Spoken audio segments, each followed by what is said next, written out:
Hello everybody, welcome back to the channel, and it is time to review the Week 9 key games. And we're starting off with the matchup between Boston College and Virginia Tech. Boston College started off flying like the Eagles they were, scoring twice in the first quarter. First, there was a rushing touchdown by Hall, and then with under 2 minutes left, Nunez connects with George to go 14-0 on the Hokies, and having everyone in Lane Stadium worried. Then, in the second quarter, Virginia Tech settled on life by kicking a 46-yard field goal by Barber to cut it to a 14-3 ball game going to halftime. In the third quarter, the Hokies defense was still strong, holding Boston College to no points, and the offense scored a touchdown themselves, and the touchdown was a run by Brown, and they tried for two to make it a 3-point game, but failed on the conversion, so now they only trailed 14-9. But the crowd was starting to get into it and coming alive. Then, beginning the fourth quarter, a touchdown pass from Matthews to McBride, and a successful 2-point conversion has them up 17-14.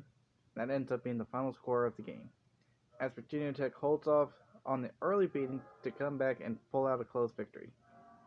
For Virginia Tech, they have to go to Atlanta and face head coach Roman Reigns and the Georgia Tech Yellow Jackets,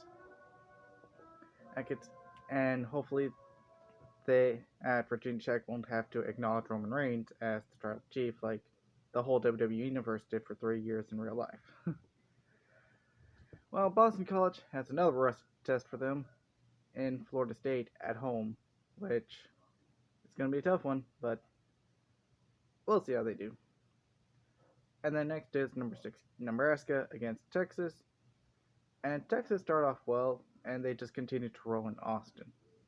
After some back and forth with no one scoring, Longhorns take it on the board first with a 20-yard field goal by their kicker Williams on a drive that did take 7 minutes off the clock.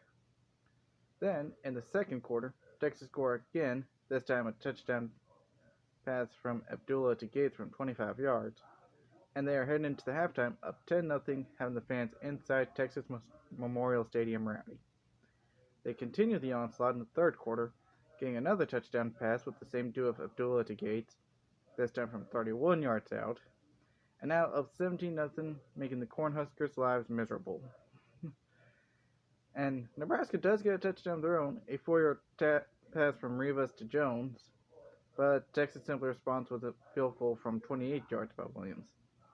Going into the fourth quarter, up 20-7 now. Nebraska also gets a field goal from their kicker from 37 yards out, which is the longest of the game, from their kicker Breedlove, but the Longhorns put in one last dagger with a touchdown run by Gordon, winning this one 27-10. Texas looks to continue to try to stay alive in the competition for the Big 12 South, as they travel to Stillwater to face Oklahoma State, as Nebraska heads to Lawrence to take on the slumping Kansas Jayhawks. And then the next game we have is Ohio State against Penn State, which when simulating the game, I didn't even realize it was a rivalry game. I just thought it was a conference game. But in this rivalry matchup of two Big Ten opponents, this was big for several reasons. Penn State started off with a 45-yard field goal by Morris, but Ohio State and their running back Hall respond back with a touchdown and leads in the first quarter up 7-3. Two more rushing touchdowns, another by Hall and one by Butler, and the stout defense is holding the Nittany Lions scoreless at home in Beaver Stadium. The Buckeyes lead at 21-3 at halftime. Penn State does bounce back to start off the third quarter with a 4-yard touchdown run by Harris, and then they try for two to try to get the deficit down to 10, but failed, and they're now trailing 21-9. Hall gets his third rushing touchdown of the game, pushing the league back up now to a 28-9 heading to the fourth quarter. And the fans in University Park being worried that their team is going to lose to their rival school. Another touchdown for Penn State, this time a 4-yard run by Lee, has them now down 28-15, and they try for two again to be down 11, but failed, and a passing touchdown from 15 yards out between Curtis and Pitkins has them facing a 28-21 predicament, and they choose to go for two again, but fail yet again, leaving that to be the final score, and the Nittany Lions faithful leaving disappointed. Ohio State heads back home to face Wisconsin, and what's definitely going to be a tough matchup. And Penn State will have Purdue come into town, and that's most likely going to be a bounce back win for them. Next, we have the only unranked matchup on the week, but it was a pretty good matchup in the 7-0 Pittsburgh Panthers against the 7-1 Louisville Cardinals.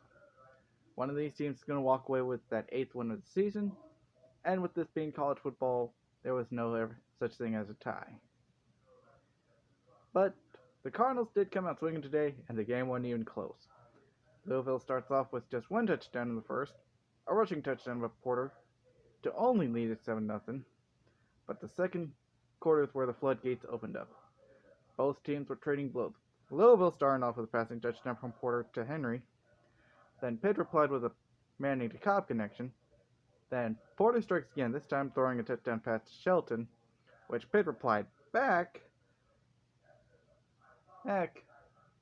with a Murphy rushing touchdown, but Pittsburgh left just enough time on the clock for Porter to strike one last time, this time to McGee, going into halftime up 28-14. So yeah, you go from a 7-0 ball game in the first quarter to, boom, 28-14 going into halftime. That's the beauty of football right there, people.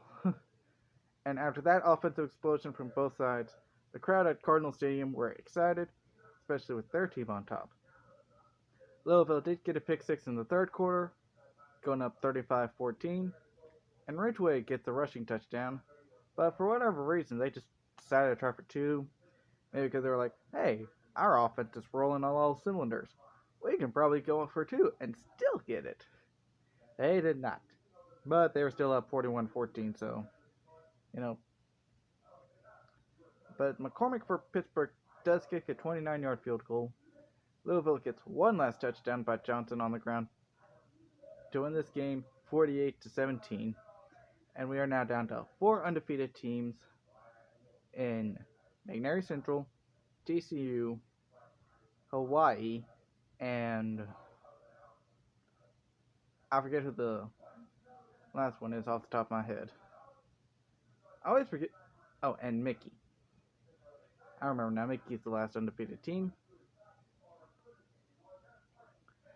Pittsburgh will have to shake their first loss of the season off with a match against Syracuse next week, as Louisville will rest on their laurels for their matchup against West Virginia heading into Week 11, which that matchup could easily determine who's going to win the Big East. Will it be Louisville or West Virginia?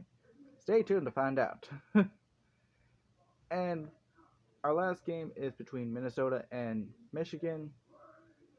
Minnesota did give it their all, but they just couldn't win the battle for the Little Brown Jug. They started off strong, though, scoring the first touchdown of the game with a pass from Colley to Green. But Michigan responded with a Johnson rushing touchdown, tying up in the Big House after one quarter. Tough defense came to play as the Wolverines kicked a field goal with Hill from 45 yards out to lead at the half, 10-7. Another field goal by Hill, this time from 21 yards out, has them up by 6, but the Golden Gophers struck some gold with a 15-yard rushing touchdown by Woods. Heading to the fourth, Big Blue was scared, but they hit it with confidence, as a 38-yard field goal by Hill brings them back into the lead, now 16-14, and with 8 seconds left, they score a passing touchdown with a 37-yard pass from Rogers to Johnson, but went for two to fully make it a 2-possession game, but failed. But it was enough as they win it 22-14. Michigan football, after the rough start, is back. Minnesota will try to bounce back with Illinois in the next week, as Michigan battles Michigan State for the Paul Bunyan Trophy.